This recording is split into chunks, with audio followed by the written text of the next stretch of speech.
Hoy nos tienes un tema muy interesante, sobre todo porque se trata de una exposición pictórica. Sí, es un tema que a mí me fascina porque se trata de una exposición sobre paisajes andinos, pero no de cualquier persona, sino de Luis A. Martínez. Él es un ambateño, famoso escritor, él escribió A la Costa. Estamos diputado hablando, también fue, ¿no? Diputado, sí, un personaje político de inicios del siglo XX que tiene una faceta desconocida y que es este paisajismo romántico que en esa época retrataban nuestras montañas, nuestros campos de una manera súper realista. Y lo interesante es ver estos cuadros y comparar cómo es ahora. Es decir, nosotros vemos el Chimborazo en esos cuadros y ahora, por ejemplo, ya está todo intervenido con construcciones, con, digamos, la modernidad. Exacto. Bueno, pero queremos saber todo, dónde va a ser, cuánto va a durar, así que presten atención al siguiente reportaje. El Museo Nacional del Ecuador alberga en estos momentos una exposición potente, dicho así por los propios organizadores, y no pueden estar más cerca de la verdad.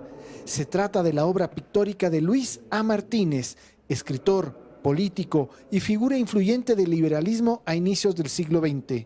Su obra más reconocida en las letras es A la Costa, pero esta exposición se enfoca en otra de sus sorprendentes facetas, la de paisajista romántico de los Andes ecuatorianos. Sin duda, para mí su mayor legado que nos deja Luis Martínez en el arte es su pintura de paisaje, que es una faceta un poco más desconocida. Martín Jaramillo es el curador de la exposición Paisajes, Instantes de los Andes de Luis A. Martínez. Es el resultado de su extensa investigación del personaje y del trabajo fotográfico de sus hermanos, Augusto y Nicolás. Los tres obsesionados con la naturaleza y la ciencia. Bueno, creo que lo que le mueve a él es su amor por la naturaleza. Tanto él como sus hermanos y en general toda la familia Martínez es una familia que siempre tuvo mucha influencia sobre las ciencias naturales y la botánica en general. Son 29 cuadros obtenidos de colecciones públicas y privadas que muestran la exquisitez del pincel de Martínez. Son paisajes de nuestras montañas, de nuestros caminos, de cascadas y quebradas que hace más de 100 años se veían como lugares remotos y mágicos. Tú puedes ver en algunos cuadros de Martínez una pequeña crónica también de la nación, porque también hay cuadros que no solo son paisajes románticos, sino también costumbristas, donde te muestra un poquito las costumbres, cómo era el país, la gente.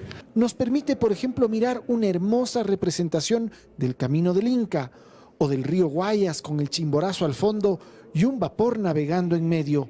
Lo mismo que aparece en nuestro escudo nacional, pero con el toque del realismo puro de la época. Es una época del país que ya no hay, es ver una estética que también te gusta por la añoranza de la naturaleza ya perdida. La muestra reúne en total 100 objetos museográficos que complementan la obra pictórica expuesta y que resultan muy interesantes por su valor histórico.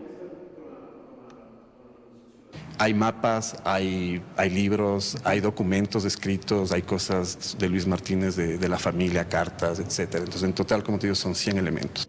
También hay fotografías de los hermanos Martínez que muestran momentos particulares de la época, una erupción del Tungurahua o imágenes de los avesados colonos en su conquista del oriente ecuatoriano.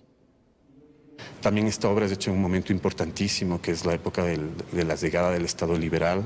Los hermanos Martínez pelearon junto al Faro en las luchas liberales. Entonces es un momento también muy importante, es la llegada de esta como modernidad, y primera modernidad que llega al Ecuador. La exposición estará abierta hasta el 30 de octubre y es totalmente gratuita. El Museo Nacional abre sus puertas de miércoles a domingo e invita a todas las personas a disfrutar de esta muestra inédita que nos dejará conocer más de nuestro país a través de la mirada de un gran ecuatoriano, Luis Alfredo Martínez.